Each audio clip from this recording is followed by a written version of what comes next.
Now that the wild, fun regular season of 2018 has finally come to a close and the playoff picture is set with the first wildcard game coming tonight, I thought it would be a fun time to look back at what Joe and I predicted for this season. Now, I haven't seen this since we recorded it, so I can only imagine it's going to be terrible.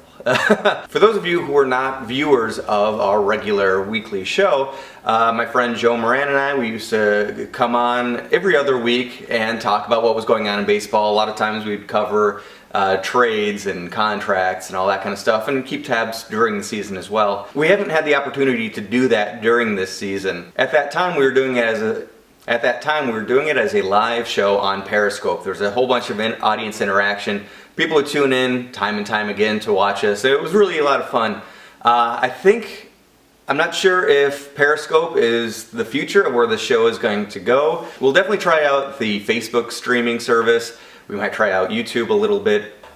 In the meantime, I've been doing those baseball card breaks to try to bring some new baseball content out there. Hopefully you guys have found that entertaining. And I do want to thank all of the new subscribers that have been finding us through that. Jose Romero, the collecting attorney, MsFan89, and the baseball card babe who is addicted to Topps Chrome. Yeah, it's been a lot of fun, and I haven't been collecting since I was a kid, so it's kind of been neat to get back into that. Of course, October means two things. Not only awesome playoff baseball, but also ghost stories. So when you're done watching this video, and if you're into ghost stories, whether you believe in it or not, but just like to hear a good spooky tale, check out my other website, whatsyourghoststory.com. You can look me up on YouTube and find me at all sorts of haunted locations across the country. But without any further ado, let's take a look at our predictions, which we recorded this past spring. At that time, we were testing out a new camera called a Mevo, which is this little cube that in itself would try to take its own cues to know when to zoom in or to cut to the other person talking. The quality wasn't very good. The face recognition technology was awesome though. Unfortunately, something that can get in the way of that is if you happen to be wearing a shirt with your own face on it, which of course Joe, the stand-up comedian in Los Angeles, Joe was doing that. So I know it cut to his shirt a few times before we noticed it was doing that. But without any further ado, and on the cusp of the baseball playoffs starting tonight, let's take a look at what we thought was going to happen way back this last spring. So the Astros did win the World Series, though. Yeah. And do you think they'll repeat? 7 games, by the way. I called it. I went on Facebook before Game 1, and I said, the Houston Astros will win the World Series in 7 games. And guess what happened? Exactly that. They listened. I have a knack for these things, and I know what I'm talking about, guys. I was a big fan of Houston going in. I love that the state of baseball and what's being valued is changing a lot. To the fact that a guy like Jose Altuve can win MVP damn near unanimously because he's a really amazing hitter for average. He wreaks havoc on the base paths. He brings a lot of value with his glove. He's an all-around player and not just a guy that can smack the home runs. Mm-hmm. So these are the types of players that are being celebrated now, and I love that. I think that's exciting. My favorite baseball player growing up was Lance Johnson.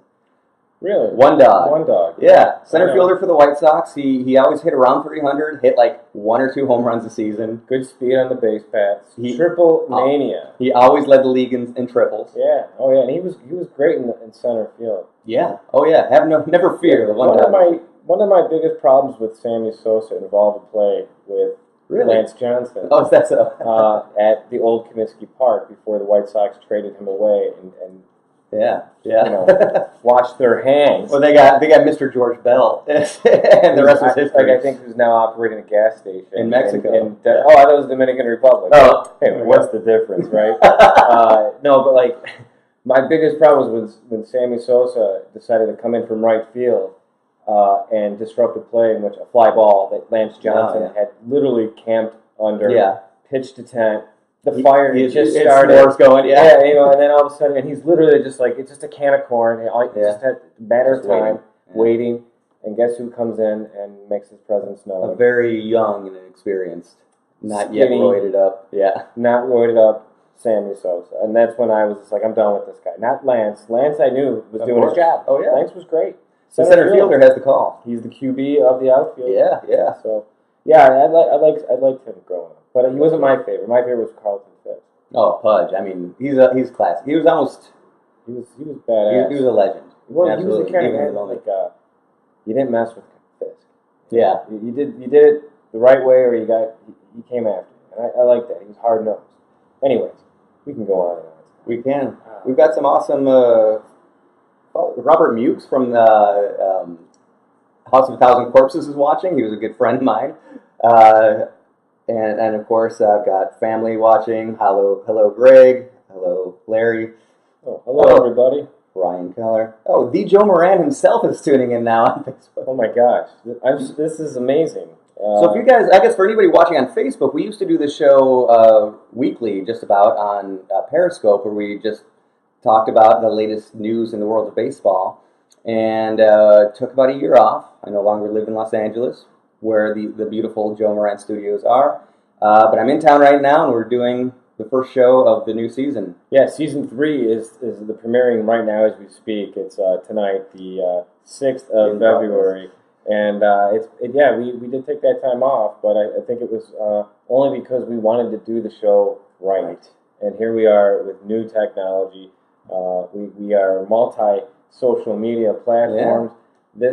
We're reaching people all over the world right now, Scott. And this is just an amazing. I'm just glad everyone's here. I'm glad to be here, and I can't wait for baseball to start. So let's move right along here. We were talking about the playoffs last year, the World Series. Yeah. And how great the White Sox are.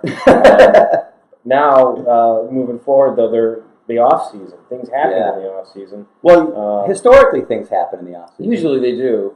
But this off-season, very little happened. Yeah, so far. Exactly. It's going to be exciting. What is going to happen? I guess, in case anybody's not following it closely, usually there's, pretty much teams know what they have by now. It's only about a week till pitchers and catchers report. The gear for all these different teams is already in trucks on their way to Florida or Arizona for spring training. And meanwhile, we have like 100 unsigned free agents still. Yeah. It's very unusual. It's, you know what, I think there's a lot going on here. One, it's a weak free agent class compared to the upcoming free agent class in 2019. With the likes of Bryce Harper, Manny Machado, and there's a third guy that's a hot bat or a big-time pitcher. Sure, I think Kershaw can opt into free agency. Yeah. So you have people are just like, wow, let's save our money for next year. Well, that's still going to create a logjam. Yeah. From this year, because you're going to find guys right now who don't have a contract.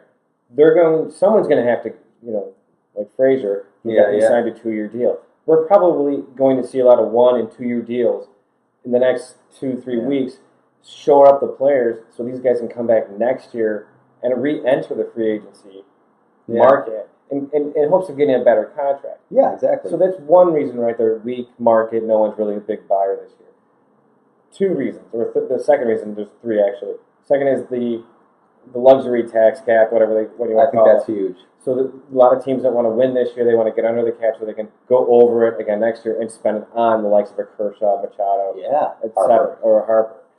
And to chime in on that, the luxury tax increases year after year for teams that remain over it. Mm-hmm. Right now, it's I think $198 million for the team's payroll, and if you go over that, you get a tax based on how much you're over it by.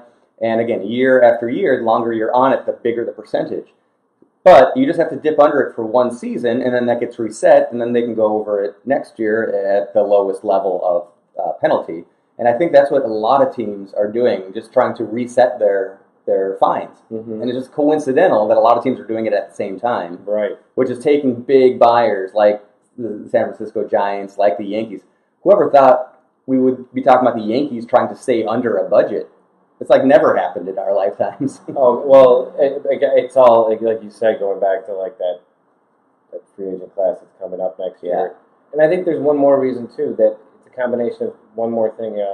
In the years past, you see a player like Josh Hamilton, Albert Pujols. Yeah. Players get really big contracts. for accomplishments that took place on the field 3, 4, Sure. two seasons ago. Maybe they had a great World Series postseason, and we're going to just lock him in for another 8 years at a really good price. And what happens a lot of the times is you don't see the kind of production that you had before that contract. There are teams who are now rebuilding because it's proven to work. Yeah. So if what we're doing now, GMs out there, they're investing their money into people who are going to be able, they can develop and control, but they're investing in the possibility that they're going to be they're going to hit big earlier, and they're going to be able to take advantage of it earlier than as opposed to later after they hit big, like an Albert Pujols or Josh Fields. And they're reinvesting in the younger talent that they can develop as opposed to develop talent that's on the way down. Yeah. And that was just kind of a known thing for a long time, up until through last offseason, that you're going to pay a lot of money to certain players that will be sunk costs, that will be dead money by the end of the contract. And the GMs went in knowing that and accepting that. And somehow, I don't know if it's collusion, don't want to say that, but I think somehow suddenly they all wised up and like, well, if we don't, let's just not do that anymore. I don't think there's collusion, but sooner or later, like trends are cyclical in baseball, like a lot of things are. I think you are just seeing a trend correct itself a little bit here, where the market is saying we don't have to do business according to this model anymore to win. Especially when you have teams like the Cubs that completely scraped everything and did a complete rebuild from within. Astros did the same thing. The White Sox are going through it right now, and that looks very promising. Looks awesome. It's amazing. We all know dynasties in the works.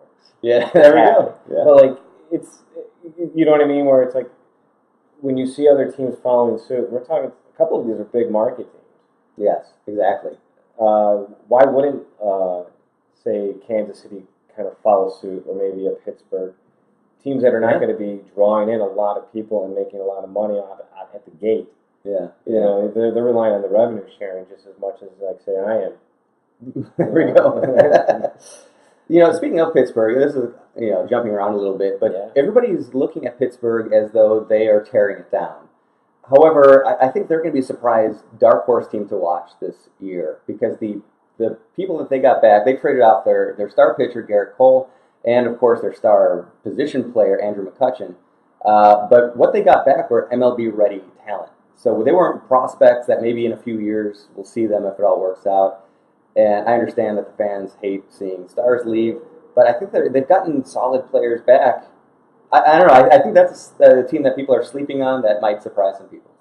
Well, I would like to see the Pittsburgh Pirates back in the mix of things, because I just find them to be an exciting baseball town. And just good sports town. Oh yeah, I mean that's a beautiful ballpark, and when it's filled with people and like there's excitement, it's a cool energy to be a part of. Have you ever attended a game there? Not one. Me neither. Yeah. But maybe this year. Maybe a playoff game. Exactly. Maybe a World Series game. There we go. It'll be a tough climb to the top for the Pirates, but they can do it just like anybody else. I've always maintained that any one of these teams could literally win the World Series in any year. It doesn't matter how good they are. The fact that they're all at that level. Yeah. Like they're at the Major League Baseball level for a reason. Yeah. They're all that good. So if they're all that good, they could all easily have just banger of a year. Get into that flow. Yeah. Yeah. It's a beautiful thing about baseball. It's amazing. Best story ever told, There we go. But let's move it on, talking about how there's all these free agents that are still available, like Darvish, Arrieta. Is Martinez still available? JD Martinez and Moose are still available. Frazier just signed his contract yesterday. But there are some teams that are making the best of the situation. Let's start with the Angels. Yeah, Angels. And I feel like their entire offseason was set in motion by one kind of almost lucky or fluky thing that happened, which was Shohei Ohtani deciding, I want to play for Anaheim this year. I think it has to do with location. You are in a somewhat of a hitter's ballpark, I think, in Anaheim. Pretty similar to the White Sox park. I'd say so. Let's see. you're on the West Coast. Yeah, all right. So that's going to get you on a plane back to the homeland a lot quicker than if you were on the East Coast. I think he was only looking at Western Division teams and the Cubs. Yeah, he was considering the Cubs, but he was really looking to go out west. So right. They fall into that. So, and honestly, a player like this is going to be a culture shock for him. Yeah. A lot of expectations, a lot of pressure. So, do you expect him to like come in and like make a huge contribution right off the bat? I don't. I think they're going to figure him out. There's going to be some adjustment for sure, and it's going to be interesting to see what happens. This is the first time in our era that we're going to see a pitcher play the field when he's not starting the game. It's pretty amazing. This guy, he can throw 100 miles an hour and he can hit a home run, and he really wants to do that. That's why he was also leaning towards, I think, actually wanted to play the field. Will he DH and pitch, or will he? I think he wants to play. I'm sure he will do some DHing as well, just to, because there's such a gamble with having a pitcher go down with an on-the-field injury. See, I was looking at his stats, and his stats as a starting pitcher, it seemed to me like, for a guy who's been pitching for 5 years as a starting pitcher, his numbers seemed low to me. Like, they didn't seem like lights out. What kind of numbers were you looking at? Maybe like 30 games. And I'm like, wow, I figured in 5 years he would have started more than 30 games. In total? Yeah, I couldn't remember. I have to think about look this one up. But either way, I know I'm right. I'm kidding. It's all goofy. But the Angels didn't just get Ohtani. They got Zach Cozart and Ian Kinsler as well. Yeah. Which, what's up with that? Kinsler, what do you think of him? I mean, he's a little bit past his prime, but he's still an improvement. The Angels were not a very good team for a while now. Last year they were respectable. They were 80 and 82, which is good for second place, but that was still 21 games back of the eventual champion, Houston Astros. I don't know if I wasn't really expecting the Angels to do much of anything this offseason, but then once Ohtani came over from Japan, I think they said, well, suddenly we've got, and they're paying basically the league minimum, not very much money. The signing bonus was low based on, how the international signing period works nowadays. He was not considered an international free agent. I think it was like 2.3 mil. Something like that. Yeah. It's not, so they're not putting a lot of money out. This team that's used to putting sunk money into Josh Hamilton and speaking of bad money, Albert Pujols. And how about that he would end up, how fitting that he would end up on a team that would like overpay. Sure. Talent that is past its prime. Yeah. It's typical. Yeah, the Angels lucked into this one. He did have, just so you know, 82 games started. So that is still not a lot. That could be 3 seasons in Major League Baseball. But that's 5 for him. Last year he was only in 5. Yeah, I think he had some injuries.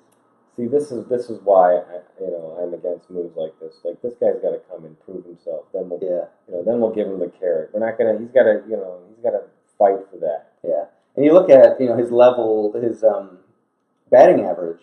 I just want to say real quick. Yeah. I just caught a little bit of the video of us broadcasting out. Okay. And for whatever reason, the camera panned to my shirt, like a close up. I think it thought that there's someone on your chest. Yeah. It's probably me talking because my gut is going and my mouth might have been moving.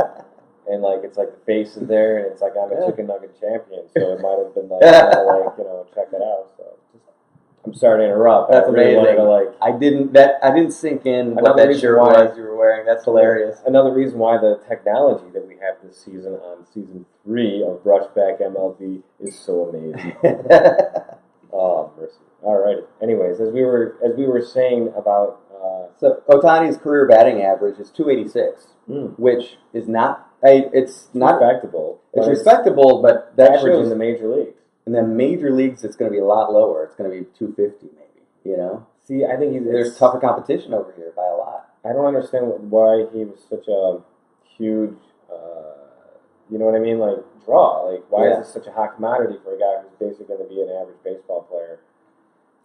We can tell it's not based on his numbers. It's it's definitely going to be a good advertising season. for the Angels, that they'll be able to market this guy like crazy. They will earn a lot of money from that. Oh yeah, he'll be on every car dealership commercial. Yeah, this side, CJ Wilson, this side of the 91, you know. Yeah, 91 freeway. I'm excited to see him. It's everybody is saying he's the top prospect, the most anticipated prospect in baseball right now. I'm excited to see what he can do. I'm not taking anything for granted with him, but I think the Angels getting them is what led them to want to make moves, like picking up Ian Kinsler, picking up Zach Cozart, who is he had a great average. He's always been a very solid ball player. I'm a closet Reds fan. I really enjoy Joey Votto and the Cincinnati Reds. They had a rough year. Closet Reds fan. I always got my National League team that I root for, and lately it's been the Reds. Last year was a rough one. It's becoming the Brewers. They've been a very exciting team. Yeah, I can see that. Okay, Yeah. okay. Well, we're gonna get to the Brewers. Speaking of, let's move on to the Brewers. Let's. Well, speaking of the Brewers, they're making some headway, some noise in the NL Central. I guess they didn't get the memo that it's supposed to be a slow off season, because they are maybe the most improved team in over the off season. Well, most improved. I don't know. Win wise, apparently it's the Mets. Okay. That's what I read today. Projected win wise, it would be the Mets, and I can't find the article now to even back that statement up. So really, it's a toss up. But going back to the Brewers, they had a pretty big day, like in a 24-hour period. In a 2-hour period. Oh yeah, I guess so. Yeah, a 2-hour period. They signed Kane, Lorenzo Kane. They traded for Yelich. Yeah, Yelich. And then what else did they do? Wasn't their third? Oh well, I know they're in on a lot of pitching. Possibly Yu Darvish, who's still unsigned. Jake Arrieta, who's still signed. And if they get him, they'd be pulling him away from the Cubs, their division rival. That would be the biggest coup right there. Yeah, a big slap in the face to the Cubs, the division rivals. And I think the Cubs could be. There's a legitimate reason to be worried if you're the Cubs, because Milwaukee is obviously in hey, we want to kind of win now. Even the steroid user Braun is saying he'll go play first base. Nice. If needed, he'll do what it takes.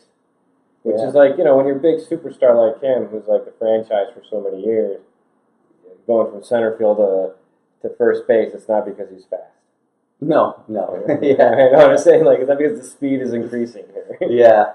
So I think he's being pretty humbled by it, or he is humble about it, and that's good. So I like it. I like where the direction this thing's going. They were terrifying. I think the Cubs were very afraid last year because they went to the All-Star break. The Brewers were a few games up, and they suffered an injury, I think, to their one of their starting pitchers that really hobbled them. I don't know what to make of the Brewers fully, but they didn't disappear. They did fade in the second half, but they didn't just fall off entirely. They stuck around, and now you add 2 really great outfielders into the mix. They do need another starting pitcher, and they might have to pay a lot for it, whether it's in a trade or free agency. But I think if they do get one more top of the rotation arm, it's going to be very fun. That '94 rivalry between Wrigley Field and County Stadium, Miller Park, I should say. Miller Park. How old am I? Old enough to say County Stadium. Yeah. Come on, dude. It's okay. We like it. All right, cool. Moving on from the good old boys over there in Milwaukee, we're going to talk about the Giants. They had some pretty big additions this year. Kind of going back in time, we talked about how Andrew McCutchen is no longer on the Pirates. He is now on the Giants with Evan Longoria. Yeah. What is going on? What is this? Turn back the clock? It's interesting. So the Giants are another one of these teams that is trying to stay or get underneath the luxury tax threshold. And maybe it's because of that they are willing to do this kind of interesting deals. Now, McCutchen did start out pretty slow, and 2 years ago he was just bad. But he did bounce back a lot last year. Evan Longoria is just a solid player as well. They're both stars. It's kind of interesting that within the span of about a week, maybe a little more than that, about a month, they acquired 2 different players that would be considered the face of their franchise, their respective franchises. I think it's an interesting move. I like And then, of course, they pick up Andrew Jackson, Austin Jackson. Like, wait a minute, that didn't sound right. Andrew Jackson, he'd come back from the dead and playing center field. What can't that guy do, right? Yeah, whatever he's going to, he's a utility outfielder. Austin Jackson, I played on the White Sox. He got hurt. Yeah. Unfortunately, got hurt. I actually thought he was at the time when he was healthy for the White Sox. Yeah. It looked like it was a steal of a sign. Yeah. And this, I thought he was out the last year. Or did he play last year? I think he may have played for Cleveland. Oh, he did. But I think he was maybe a fourth outfielder type. I don't know if he was a regular starter. Yeah, but I like this guy a lot. And I think, again, going back in time a little bit, but still it's a good acquisition for the Giants, who are competing with, money bags in Los Angeles. The Dodgers got money, and they're kind of like the Cubs. They'll just go get what they need. Yeah. And this is an interesting one. They are a wild card in the very literal sense, in that we don't know what some of these players have left in the tank, what they'll be able to contribute. Mm-hmm. We do know that they both have a lot to prove. Right. And that might be enough. And now they're getting together kind of like it's an all-star team from a few years back. You know what it reminds me of? It's like they all had a big retreat over in San Francisco, like the front office, the GM and his team, and they went up to maybe like the Redwood National Forest. Yeah. And they all banged out a plan. But while they're all watching, while they're all by the campfire, somebody was watching on their device.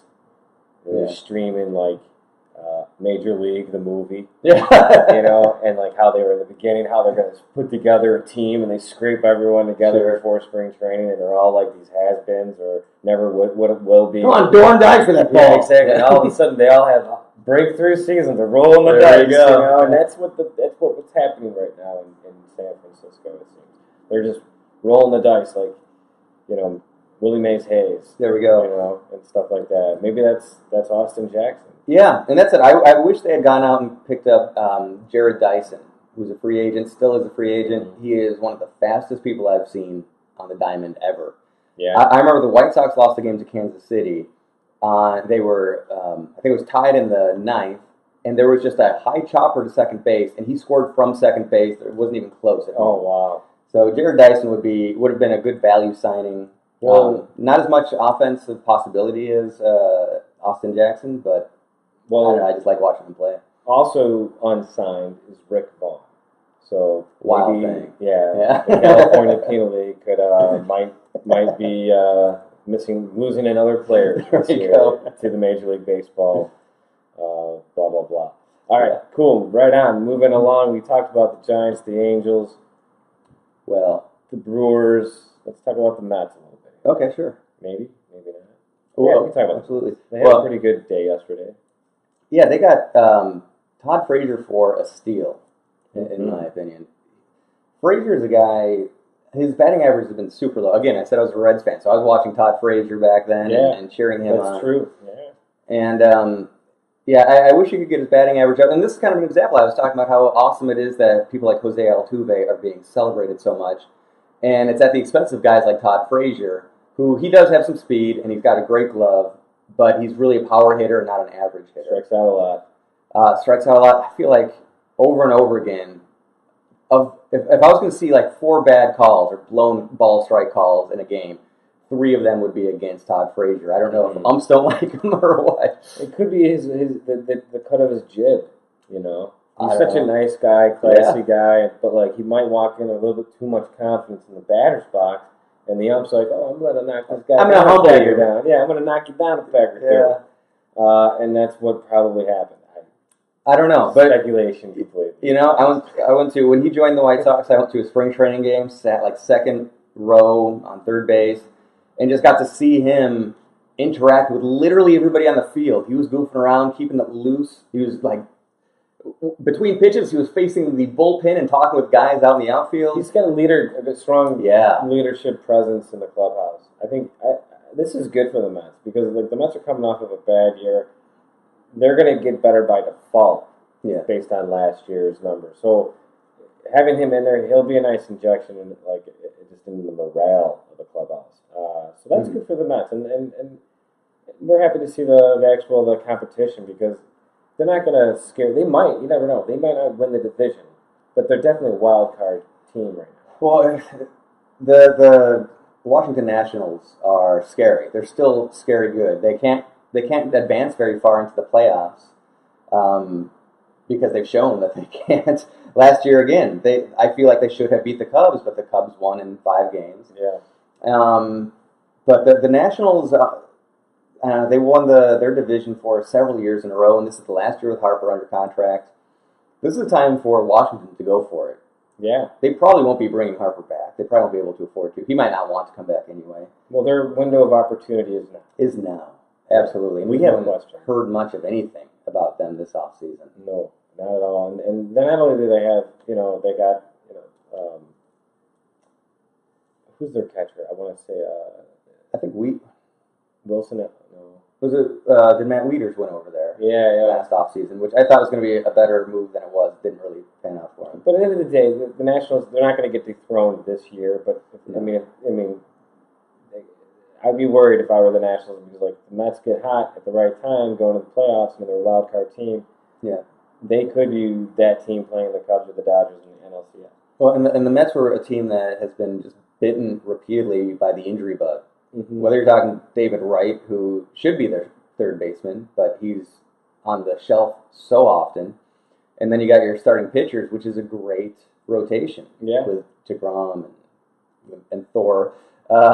But yeah, then just the injuries have stacked up so much that they can't really compete.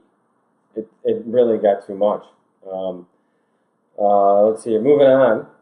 Mm-hmm. Let's talk about this trade that happened in the offseason. A lot of things actually happened with the Miami Marlins and how they new ownership with with Derek Jeter. Actually know a guy named Pat Jeter. So. Okay. Went to high school with him. So, anyways, force of habit, I guess.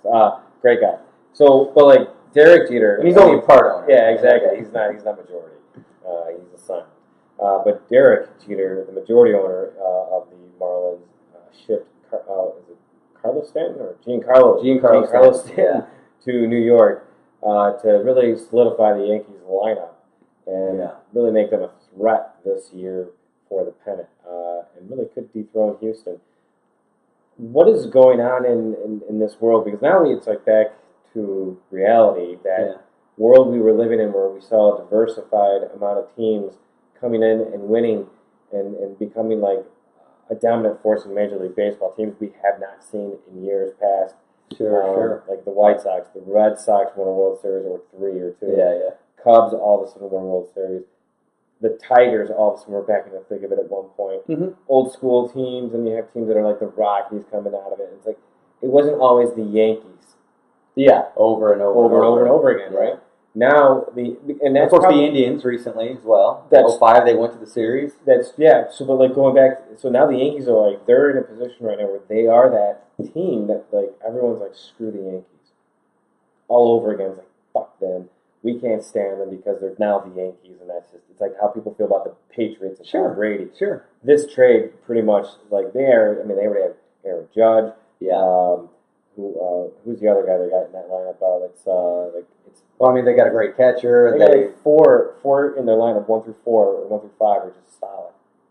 Yeah, it's unbelievable. So like this is a team that's just it's tough. Well, the amazing thing is, to Brian Cashman's credit, and first off, happy 20-year anniversary, Brian Cashman. He recently hit 20 years of being the GM of the Yankees. With the Yankees, wow. Yeah. That's pretty huge. Nobody sticks in that job for any team that's long. That's amazing.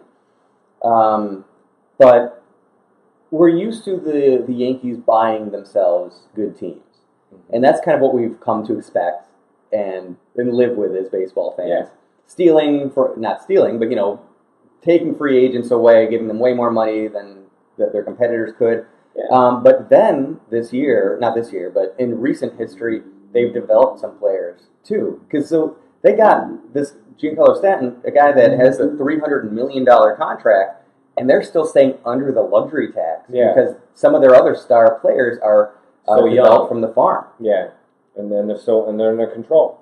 Yeah. It's just a crazy situation. I mean, for such a weak free agent class this year, small, quiet market, no one's really buying anything. And then they make this trade, and the trade is just like it just sends shockwaves for baseball because obviously, like I said, it's showing the Yankees up for long term. Yeah. Baseball likes that because that's the number one market, and that's money being generated for everybody in baseball. Sure. So it's good for business. I get it, but like, man, oh man, it sucks to hate the Yankees as much as I just can't stand them anymore. I predict that if you remember growing up, maybe your parents told you this, your dad, my dad did this, but in the 50s, it was always the Yankees finishing first and the White Sox finishing second. Oh. And there was a lot of hatred for the Yankees as White Sox fans because of this little rivalry. Like the Yankees always squeaked by until 1959 when the White Sox won their pennant, eventually lost the World Series. I predict because the White Sox's rebuild is so strong right now, things are going really well. Like if this pans out the way we all hope it does, I predict that you're going to see a rivalry similar to the 1950s with the White Sox and the Yankees in the next 5 to 10 years. That would be pretty exciting to see. It'd be great for baseball because baseball would benefit from it. Yeah, two of the biggest markets, two out of the top 3 biggest markets going at each other. Yep. But yeah, I got to admit that even as a person that grew up hating the Yankees as well, that to be able to see Stanton and Judge back to back in the order is kind of exciting. Oh, yeah. It's pretty damn ridiculous. There should be over 100 home runs between the two of them. Yeah. Even if you just look at last year's numbers. Well, it'd be like kind of watching like Mantle and Maris.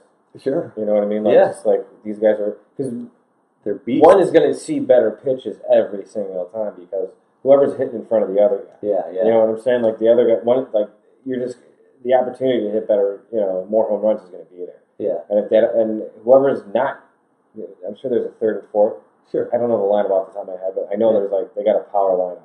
Yeah. So just because you get past Judge, does that mean you're going to get past Stanton? Exactly. Because there's someone behind Stanton you got to. Well, that was the thing that, going back into the 2000s, early 2000s, like I would tear my hair out looking at the Giants. Like you have Barry Bonds, a guy that people are intentionally walking 200 times a season. Would you get him some freaking protection? Yeah. Do whatever it takes to get another scary bat just behind him. And then it's not going to be a free pass after free pass. Exactly. And they never really built that up. I mean, Jeff Kent was the closest they got, and he's a very, very good hitter. But man, they should have gone Frank Thomas or whoever. They should have really sought somebody out. I agree. Or someone who could have just, I don't know, even if it's a leadoff hitter. I mean, I don't know. Yeah. It all depends. But you're right. It's probably why they didn't win the World Series with Bonds because they could never had some. I mean, it was we'll just walk. I think they had one, but they should have had several. No, they went to the World Series. Oh, they didn't win that one? The Angels won in 02 against the Giants. All right, moving on. Baseball every year elects. Well, maybe they do, maybe they don't. Yeah. They have a conversation about it. They vote on players to put into the Hall of Fame, and this year is no different. They did it. They got 4 guys this year. Chipper Jones, Vladimir Guerrero, Yes. Jim Thome, Heck yeah. and Trevor Hoffman. Let's see. Jones and Thome are first-year ballots. That's awesome. Guerrero is a second year, and Hoffman third year. I like this class a lot. Yeah. It's a pretty good class, isn't it? Yeah, absolutely. It's so nice to see because, I mean, it wasn't that long ago you look back to years where they didn't elect anyone. Yeah. Like, come on. These guys are I worth it. actually don't have a problem with it when they don't elect people. Yeah. I think the number is like under 350 people are actually in baseball. Yeah. And in the Hall of Fame. Yeah. When you think about how many years baseball has been around, Mm-hmm. and how many players and how many games have been played, Oh, man. the players have gone through the system, and to only wind up with 350-ish Mm-hmm. after all that time, that is the most exclusive club right there. So yeah. I don't have a problem with it. I know a lot of people would argue and disagree with that, and that's fine. But I like the idea of like, no, that means you're really that good, and you belong there. Yeah. And once you're in the Hall of Fame, you're in the Hall. Like That's you. You Yeah, know? yeah. So the fact that these guys didn't have any controversy surrounding their careers, all Class X, and just fun people to watch. Like Guerrero, watching that guy hold a bat, like that bat looked like it was 400 pounds.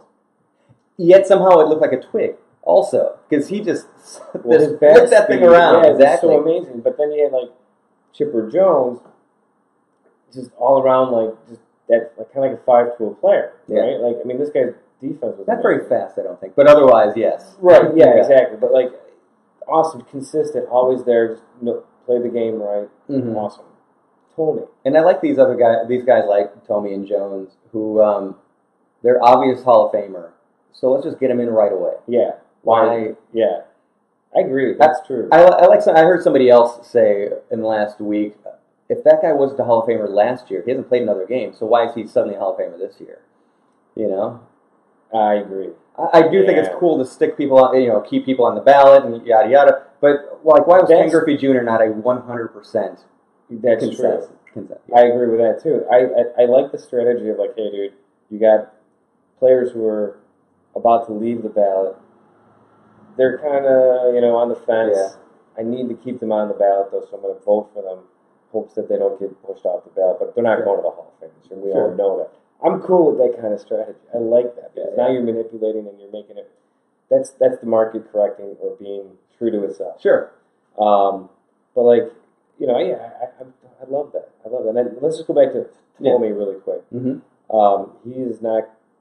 He's going in with a Cleveland hat on his head and the Hall of Fame. Mm-hmm. During his era as a Cleveland Indian, he wore the Chief Wahoo on his hat, the logo. Now he's saying, I don't want to wear the logo. I want to wear the hat, but not with that logo. Yeah. What do you think of that?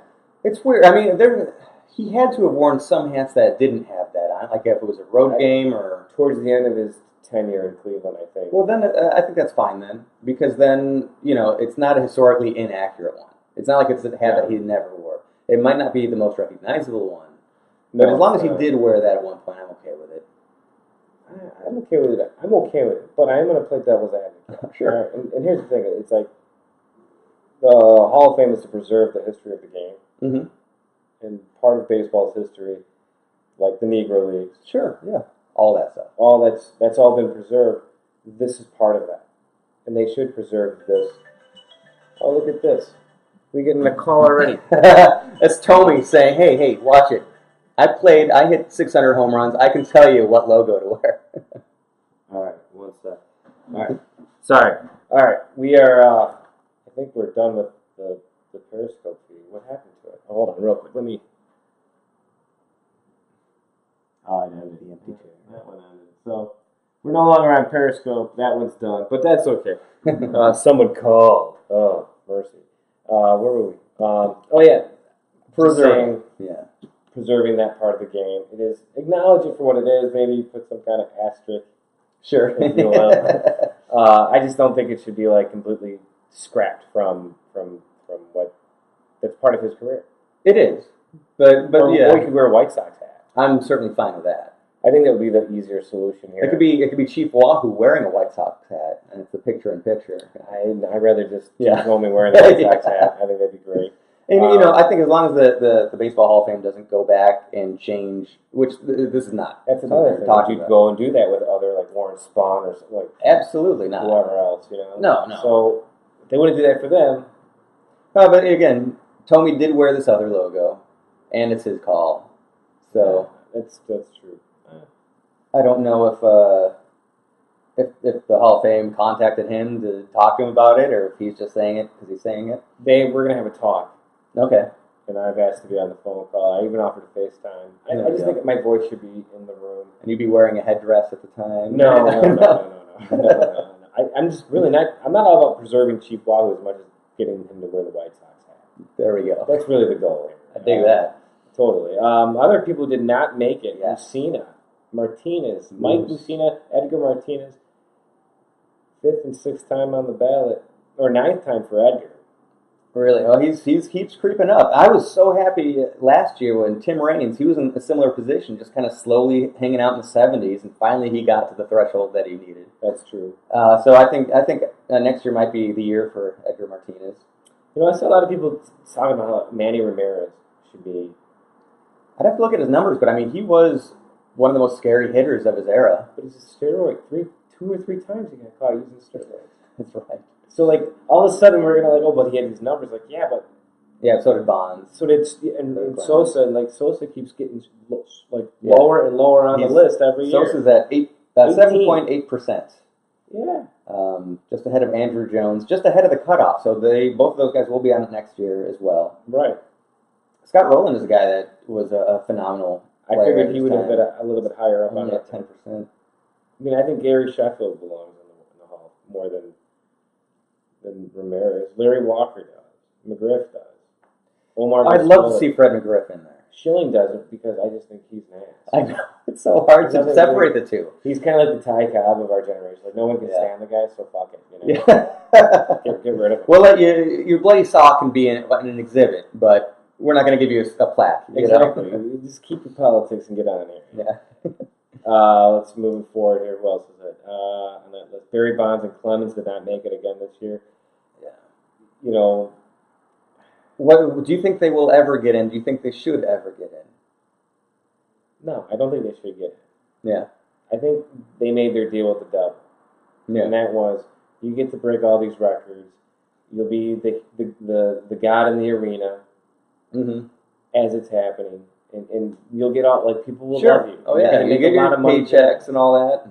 But you're not going to the Hall of Fame. Interesting. And that's part of, like, the deal that, like, I think that was quote unquote made or something, you know, an unwritten rule. Like, no, you traded for that. That's what you got. However, at the time, and they didn't need. Neither one of them needed to do it. No, those guys, Bonds and Clemens, they were Hall of Famers before they started juicing.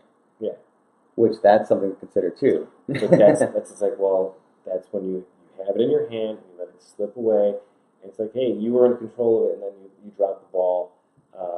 Pete Rose.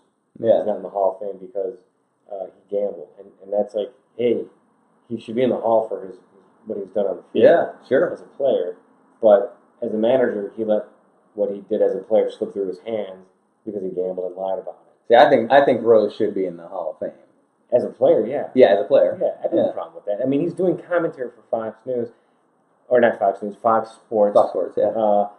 And during the postseason, this is the funniest thing I heard him say. The best part of his commentary was like he was questioning the manager's decision to leave a player in the game. I think it was one of the pitchers, and he says, "Now that's you're just gambling right there, leaving him in the game like that." It's word choice. Word choice. That was like perfect, Pete. Perfect. So I just found that to be funny. So here's something though.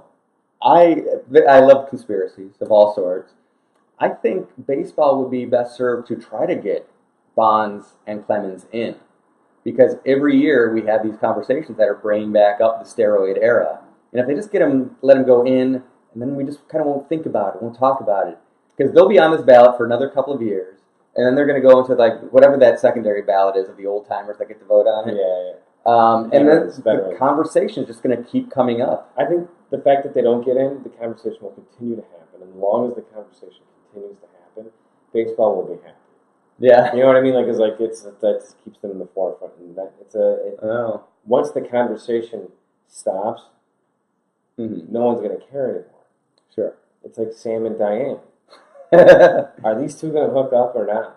And once they hooked up, it's over. Okay, well, I guess that's it. They hooked up. It's done. Let's get Christy Alley in here quick. Yeah, exactly. All the anticipation was gone, and we all hated Diane by the end of the time. Let's not do that to baseball. That's all. Unless we have a Diane Chambers on our hands. And in that case, we have no choice. Yeah, there we go. To get rid of her. Looking forward to next run, though.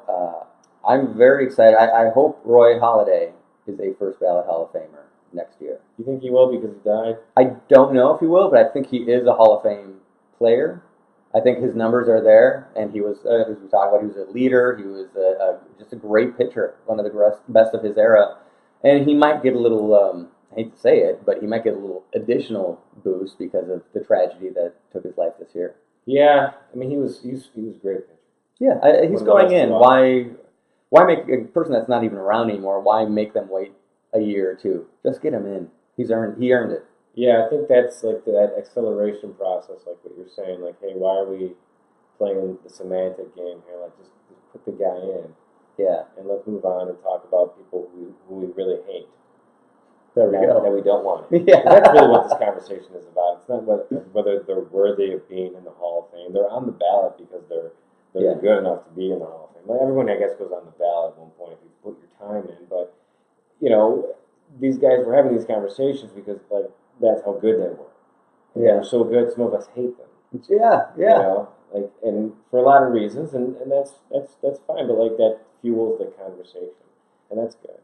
That is good. An obvious first ballot Hall of Famer is also going to be on this, up for his first vote next year, which is Mariano Rivera, of course. He'll make it. Yeah, he's got it. People are talking, is he going to be the first 100% guy to go in? Again, if Ken Griffey Jr. or Cal Ripken Jr. weren't unanimous 100%, who the hell voted against them? First off, they should be stripped of voting privileges. There's always someone who's like, well, no, dude, he's going to make it anyways. They don't need my vote. It's like, yeah, all right, fine. I think they're just looking for their own press. Yeah, I agree. They're like, and then it's like an article that they get to write to justify There we go. why I voted this way. Yeah. You see them all like the week or two prior to Sure. the announcement of the Hall of Fame. Like, I voted for this way, and this is why. Yeah. And I know what I'm talking about. And damn it, he belongs here. It's like, no, you're wrong. We got a handful of former White Sox on the list too. Not as first ballot Hall of Famers, unfortunately, though. And that is Sweaty Freddie Garcia, the Greek god of walks, Kevin Youkilis, and John Garland, and Juan Pierre. He was with us for a little bit, wasn't he? Juan Pierre was with us. Yeah. Really good guy, Juan Pierre. Hard hustler, grinder. Yes, he Real was. grinder. That one. Oh, and Jose Contreras. I would argue Contreras belongs in the Hall of Fame. If not him, El Duque does. Yeah. It's what he did in Game 3. Yeah. Boston. Yeah. Sixth inning, That was amazing. Bases loaded, nobody out. Oh my gosh! We'll never see pitching like that in the postseason ever again. Where the team just dominates, like the starting pitching. Although he wasn't a pitcher, starting pitcher, he was a reliever. No, but he came in, lights out. Ended up with, he came over from Cuba, so he didn't play his entire career stateside, so his numbers aren't crazy good. Right. Just a final record of 78 and 67. So he did make an All-Star team and even got Hall of Fame, or not Hall of Fame, but MVP votes in the World Series year, 05. That's funny. So he had a great postseason career, that's for sure. Well, on that note. On that note, I think we're going to wrap it up because we can. This is the first episode of season 3. It was really good to be here today. Oh, it's fun. To do the first episode, get it done. Yeah. In the can. Thank you for coming all the way from Chicago. Thanks for to do having the me. show.